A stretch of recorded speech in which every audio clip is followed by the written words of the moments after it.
গাজর দিয়ে যে এতটা সুন্দর পুর ভরা পিঠা তৈরি করা যায় আজকের এই রেসিপিটা না দেখলে আপনাদের কিছুতেই বিশ্বাস হবে না।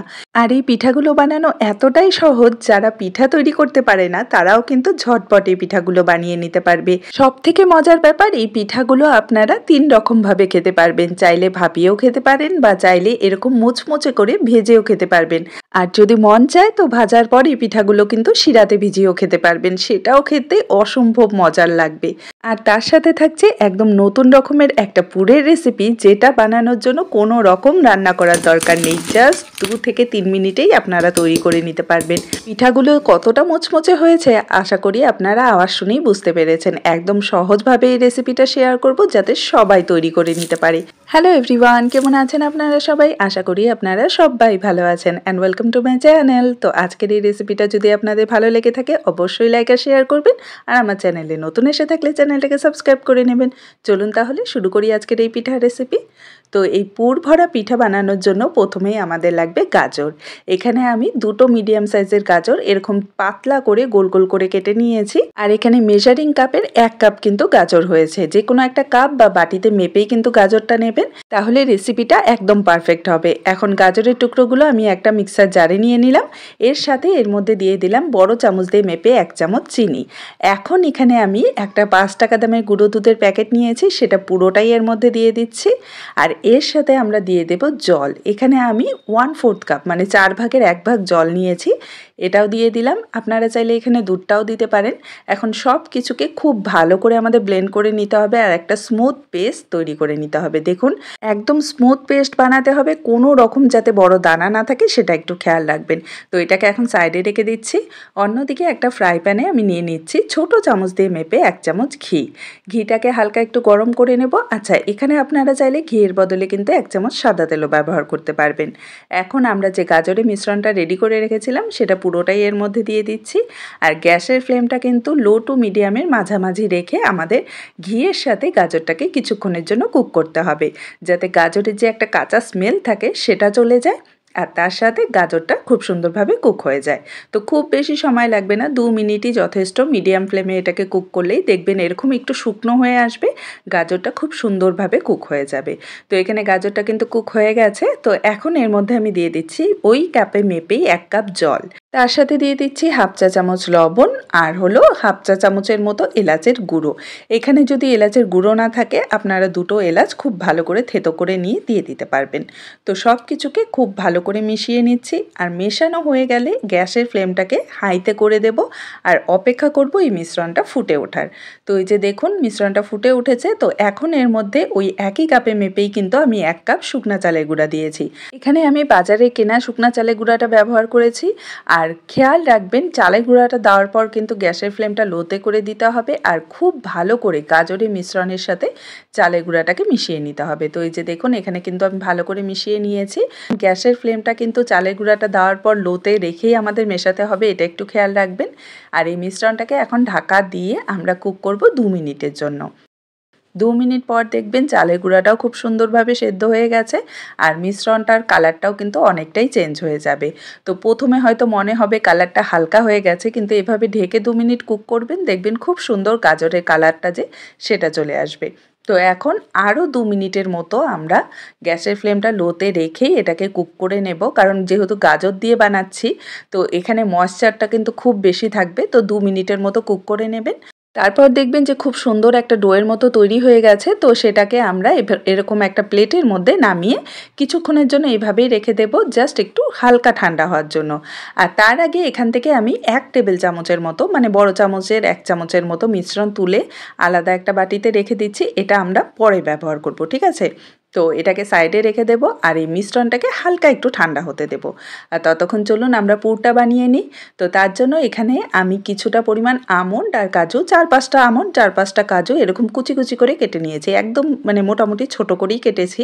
তো এখন এর মধ্যে দিয়ে দিচ্ছি আমি শুকনো কোরানো নারকেল। এটা ডেজিকেটেড কোকোনাট, বাজারে খুব সহজে কিনতে পাওয়া যায়। আমি এখানে 1/2 কাপ নিয়েছি এই ডেজিকেটেড কোকোনাট, আপনারা চাইলে একটু বেশি করেও নিয়ে নিতে পারবেন।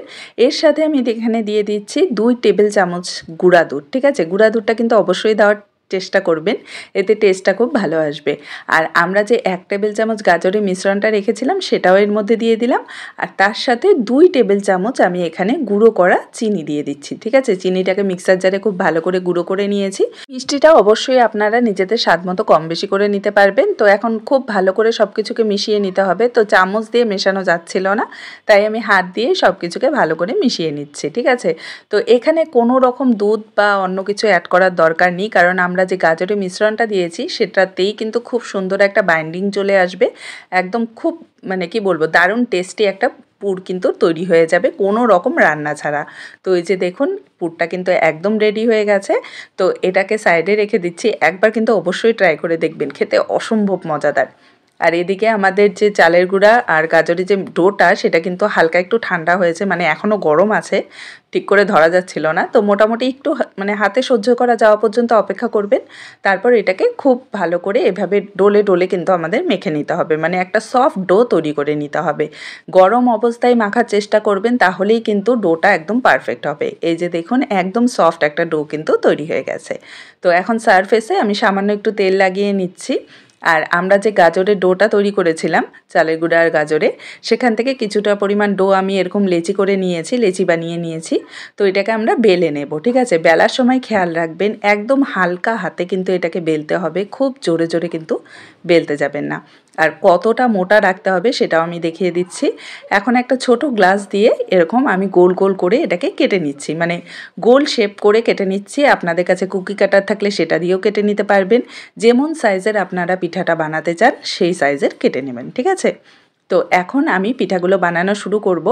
আর বাকি যে পোর্শনটা আছে সেটা কিন্তু একদমই ওয়েস্ট করব না, এগুলো দিয়ে আবারও আমি পিঠাগুলো তৈরি করে নেব। তো এখন কিছুটা পরিমাণ পুর নিয়ে আমি এভাবে একটা লেচির উপর রেখে এর ওপর দিয়ে আরেকটা লেচি, মানে কি বলবো, লুচি বলুন বা যাই বলুন, সেটা আমি দিয়ে এভাবে প্রেস করে দুটো পাশ দিয়ে খুব ভালো করে আর কি লাগিয়ে দিচ্ছি। ঠিক আছে, যাতে কোনো মতেই পুরটা বেরিয়ে না যায়। আর তার চারপাশ দিয়ে এভাবে একটু ডিজাইন করে দিচ্ছি। আচ্ছা, ডিজাইনটা কিন্তু আপনারা নিজেদের পছন্দ মতো যেভাবে খুশি করে নিতে পারেন। এই ডিজাইনটা দেখতে আমার খুবই ভালো লাগছিল, তার জন্য আমি এভাবেই বানিয়ে নিচ্ছি। আর এই ডিজাইনটা তৈরি করা কিন্তু খুবই সহজ, জাস্ট একটু দেখলেই বুঝতে পারবেন। তো এখন মাঝে আমি সামান্য আরেকটু ডিজাইন করে নেব, মাঝখানটা একদমই ফাঁকা আছে। তো এর জন্য আমি একটা টুথপিক নিয়েছি, আর এই টুথপিকের সাহায্যেই কিন্তু আমি সুন্দর করে এভাবে ডিজাইনটা করে নিচ্ছি। আপনারা একটু দেখে নেবেন, বলে হয়তো ঠিকঠাক আমি বোঝাতে পারছি না, তো দেখে নিলেই বুঝতে পারবেন, একবার দেখে নেবেন।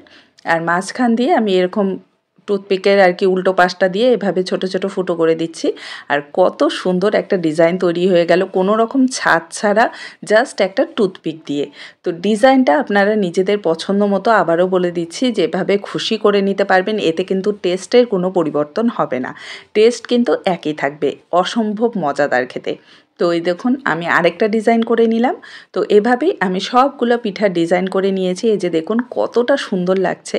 এখন চাইলে আপনারা কিন্তু এই পিঠাগুলো এভাবে ভাপিয়ে নিয়েও খেতে পারেন, বা চাইলে ভেজেও খেতে পারেন। তো আজকে আমি পিঠাগুলো ভেজে নেব, তার জন্য কড়াইতে আমি পরিমাণ মতো তেল ভালো করে গরম করে নিয়েছি।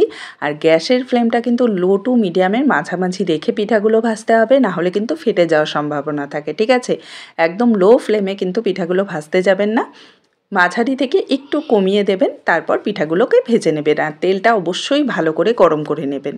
তো এইভাবে দেখুন হালকা লাল করে আমি পিঠাগুলো ভেজে নিয়েছি। যখন এই পিঠাগুলো দেখবেন এরকম লাল হয়ে গেছে, তখনই আপনারা বুঝতে পারবেন যে এগুলো কতটা মুচমুচে হয়েছে। তো পিঠাগুলোকে তেল ঝরিয়ে আমি নামিয়ে নেব, আর এভাবেই কিন্তু সবগুলো পিঠা আমি ভেজে নেব। আর পিঠাগুলো কতটা মুচমুচে হয়েছে আওয়াজ শুনেই হয়তো আপনারা এখনই বুঝতে পারছেন। দারুণ মজাদার হয় খেতে পিঠাগুলো, একবার অবশ্যই ট্রাই করে দেখতে পারেন। ছোট থেকে বড় বাড়ির সকলেরই কিন্তু খুব পছন্দ হবে। আর যারা গাজর খেতে পছন্দ করে না, তারাও কিন্তু চেয়ে চেয়ে বারবার এই পিঠাগুলো খাবে। আমি আপনাদের একটা ভেঙেও দেখিয়ে দিচ্ছি। এই যে দেখুন একদম কিন্তু পুরের ঠাসা, প্রতিটা বাইটে কিন্তু পুরের টেস্টটা পাওয়া যাবে। তো আজকের এই রেসিপিটা যদি আপনাদের ভালো লেগে থাকে, আমাকে কমেন্টে জানাতে কিন্তু একদমই ভুলবেন না। দেখা হবে আরেকটি নতুন রেসিপি নিয়ে। ভালো থাকবেন, সুস্থ থাকবেন, বাই বাই।